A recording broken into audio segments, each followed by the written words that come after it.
Pour parler de la statique des fluides, on va d'abord définir ce qu'est un fluide. Un fluide, c'est un état de la matière où les entités microscopiques qui la constituent ont une certaine liberté de mouvement, en opposition à l'état solide où les liaisons sont beaucoup plus fortes et beaucoup plus difficiles à briser. Il existe deux états pour un fluide, le gaz et le liquide. La différence fondamentale entre un gaz et un liquide, c'est le nombre de quantités de matière par unité de volume. Une grandeur qui permet de caractériser cela est la masse volumique, qui est le rapport entre la masse et le volume.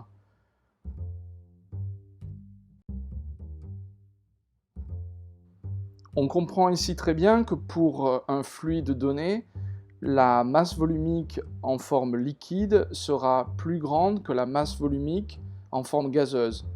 C'est-à-dire qu'il y a plus de quantité de matière, plus de masse, par unité de volume, dans la forme liquide que dans la forme gazeuse.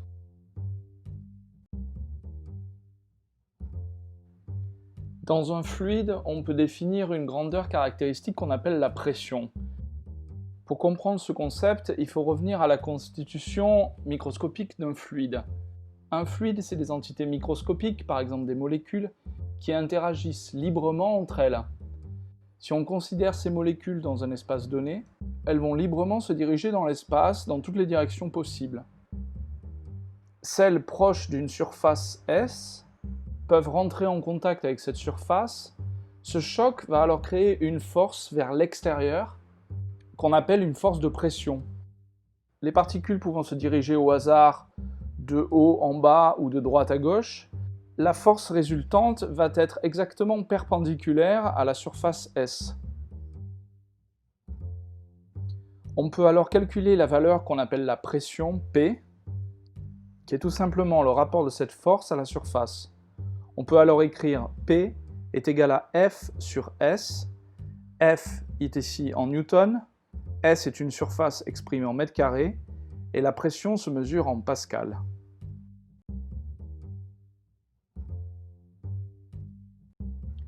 En classe de première, on étudie deux lois de la statique des fluides.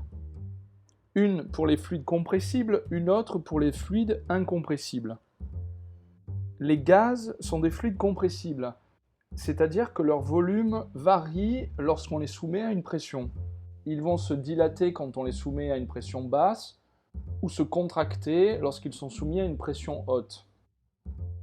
Une loi permet d'étudier ces phénomènes, c'est la loi de Mariotte. Un liquide est quasi incompressible, c'est-à-dire que son volume ne va pas varier lorsqu'on le soumet à des pressions différentes.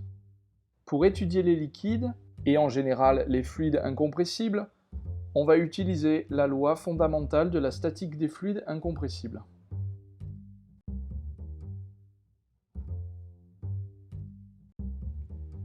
La loi de Mariotte, donc, nous permet d'étudier les gaz, c'est-à-dire des fluides compressibles. Si je considère un état 1 d'un gaz renfermé dans un récipient avec un piston, par exemple une seringue qu'on aurait bouchée, il y a une certaine quantité de matière dans la seringue. Si je passe à un état 2 où j'ai diminué le volume, j'ai bien sûr la même quantité de matière puisqu'il n'y a pas eu de perte, mais dans un volume plus réduit. Si je note la pression P1 du gaz à l'état 1 dans un volume V1 et la pression P2 dans l'état 2 avec un volume V2, la loi de Mariotte dit tout simplement que le produit de la pression et du volume se conserve, c'est-à-dire que je peux écrire P1 multiplié par V1 va être égal à P2 multiplié par V2. C'est une loi facile à intuiter. Dans l'exemple, on voit que V2 est plus petit que V1 et on comprend que P2 va être supérieur à P1. La pression du gaz dans un volume plus réduit va être plus élevée que la pression de ce même gaz dans un volume plus grand. Pour m'en convaincre, je peux revenir à l'équation de la loi de Mariotte et voir que si le volume V2 diminue par rapport au volume V1, pour que le produit de la pression par le volume se conserve, il faut que P2 augmente par rapport à P1.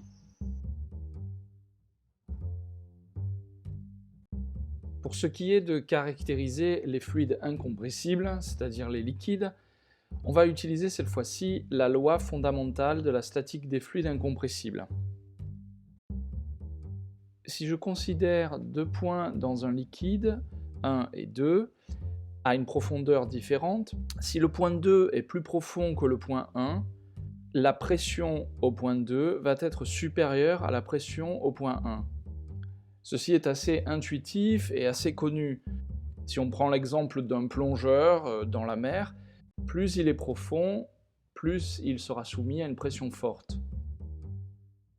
Pour formaliser ce phénomène en équation, si je considère une hauteur h entre le point 1 et le point 2, je peux alors écrire P2 est égal à P1 plus ρ multiplié par G multiplié par H. Ρ est ici la masse volumique du fluide étudié, G la constante de gravitation.